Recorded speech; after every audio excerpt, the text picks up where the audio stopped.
Hey guys, welcome back everybody. We're back from Tokyo, back to our build. And let's show you where we are right now, where we're stuck and what we're doing. So we've got a rear diff and LSD from an E34 535. It's got different mountings, so we need to figure out how we're actually gonna mount it on. We're gonna check the subframe. So I've got an E34 M5 myself. It's a really good way to check. We got two cars side by side right now, as you guys can see. So we're gonna check the setup, see if we can somehow use the rear subframe from an E34 directly into the E24. And this is gonna eliminate a lot of fabrication and brackets, and it's gonna be a solid setup.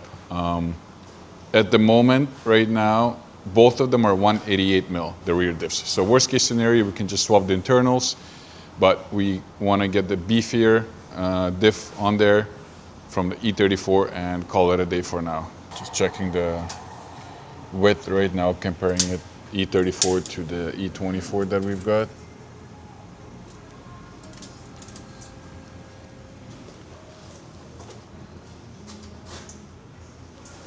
So as you guys can see, this is the E34 diff setup right now. We've got the mounting, got different, completely different setup. And ideally, this is how we wanna do it on the E24 rather than swapping the internals, because as you guys can see, it's pretty beefy out here, the mounting, and it's double. And let me show you right now on the E24. And this is what we currently have on right now. So you guys can see the major difference here with the mounting, the brackets, and just an overall setup here. So this is what we're running into right now. We gotta make sure, I mean, we can make it work with just the internals. Ideally, we would wanna reinforce this single mounting point right here. Okay guys, so we figured it out right now. This frame is actually wider. So over here we have approximately 135 centimeters, as you guys can see right there. And this point right here, as you guys can see, down to this one, we'll show you right now, is, as you guys can see, approximately 136-ish, okay? And now we'll show you on the E24. Okay, and on our E24, as you guys can see, it's about 135, right there. So it is quite a bit more narrower. So that means that we have to, if we're gonna be using this frame right here, which probably we are going to, we're gonna have to cut it so we can actually mount it onto the E24 chassis and re-weld it, which is not a big deal. We can do that. Now that means that the axles are gonna have to be longer. We're gonna have to use E34 axles, which is good. And the whole stance is gonna be slightly wider. So the E34 stance, at least on the M5, is where we're gonna be using this stance on its own, is wider than the E24. It's actually good.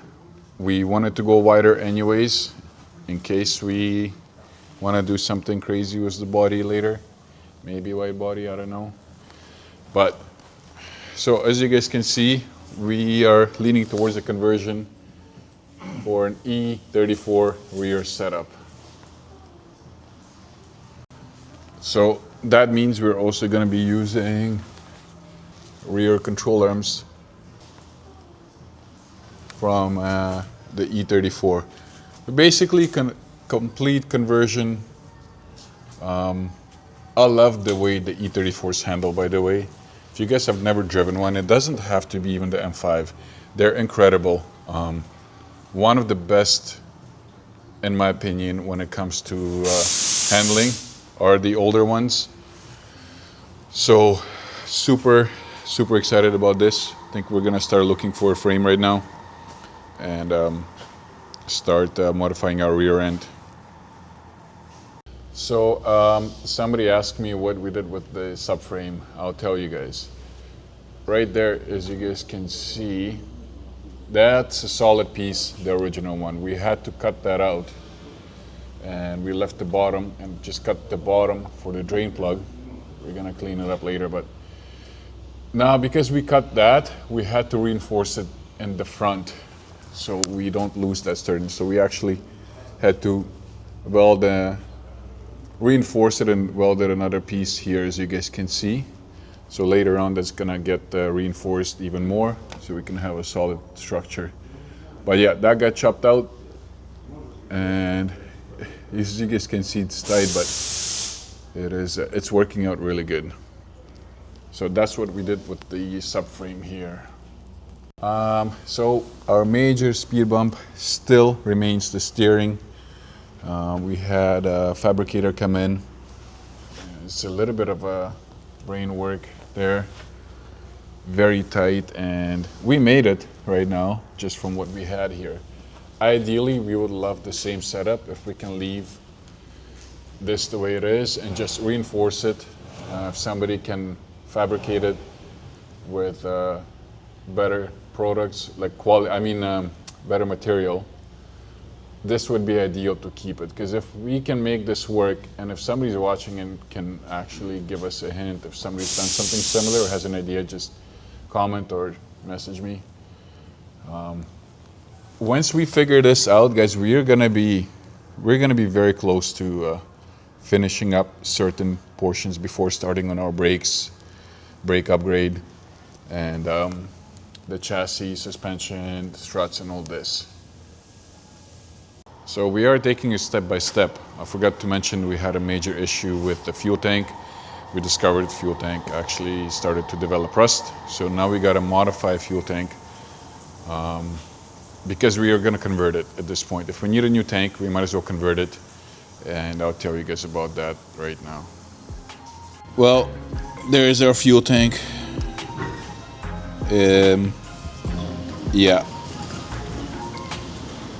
Yeah, so basically right now what we have to do is, since we run into this issue, we are gonna get somebody to make us a tank because we already got this one out. But the big difference is gonna be is we're gonna cut out this hole a lot bigger so we can actually use our original fuel pump from the 340 from our donor, which is returnless setup. We got a standalone, which is perfect. We can configure that to run with it. So we're gonna eliminate the fuel pressure regulator. Our high flow fuel pump is gonna have to go. We're not gonna need that anymore. And basically we're gonna have an older tank, brand new tank for the E24 with the setup of the 340i fuel pump. Hopefully somebody can actually get it done. We do have enough room, and there's even a spot in the actual body of the E24 there. So that's where we are at right now. Next time we'll show you how far we got.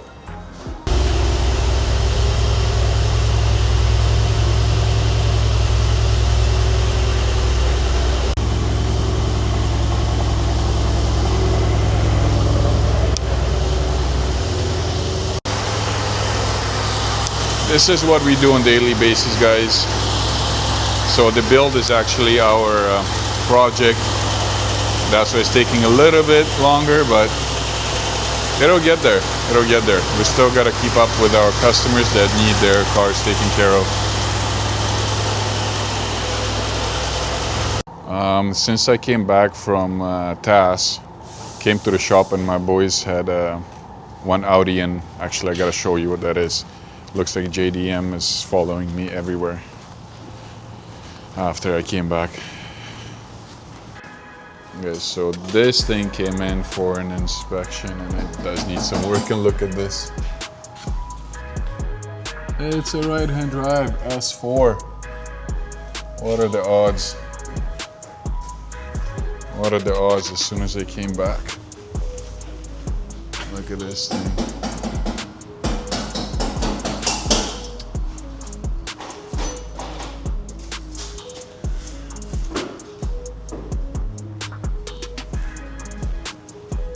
Okay guys, so this oil cooler is gonna get repositioned once we actually figure out where we're gonna reposition it, but it can't stay here. It's way too dangerous, and yeah, it's just not happening here. But check out our heat exchanger. That's installed. It's got a pretty thick core. Yeah, anyways, this is gonna be it. We're gonna modify the brackets. After that, we had to already modify a few things, but the heat exchanger is definitely gonna be here. This is for our intercooler. So, yeah, it's even got a little drain right there. This is what I was talking about. Hopefully this is gonna be wide enough so we can pull it from top if we ever need to, or we're still gonna have to run wires maybe from top, maybe from the bottom. We'll see once we get that in-tank fuel pump setup done. This is our fuel tank right now. Just a little walk around, guys. This is my personal 89 M5.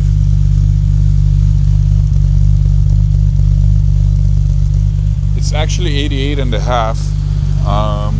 North American models only came here in 91. So there was no 89 M5s in North America. This is a Japan import.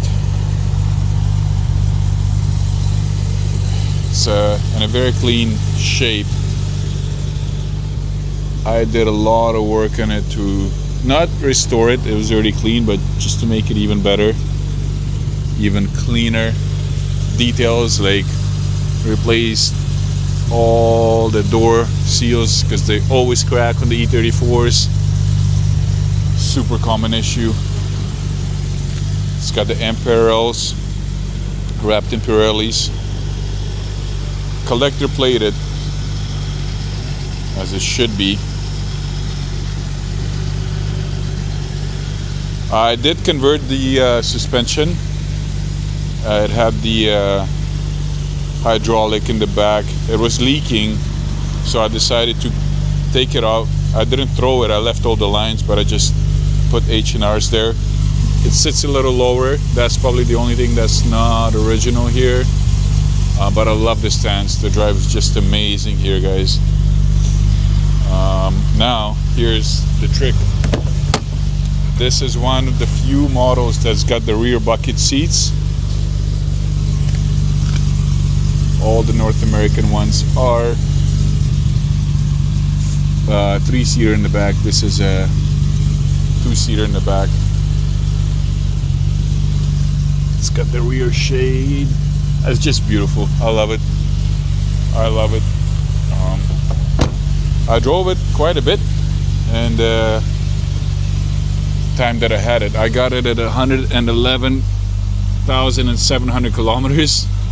And do the math here, guys. That's all that I drove. That's all that I drove. The details that I did, like this brand new shifter knob, had to do that as well. Look at the condition of the buttons, barely touched. Look at this, guys. It's a cool feature. So another thing I was gonna mention, the clutch is brand new, all the suspension is brand new, and just what did I was just gonna say something. Okay guys, just look at this button. I don't know if anybody ever touched it except for me right now. It's unbelievable. Now the door panels in the front of all E34s, including the M5s, is a common known issue with this popping out. This one is still hanging in there. I mean, it's not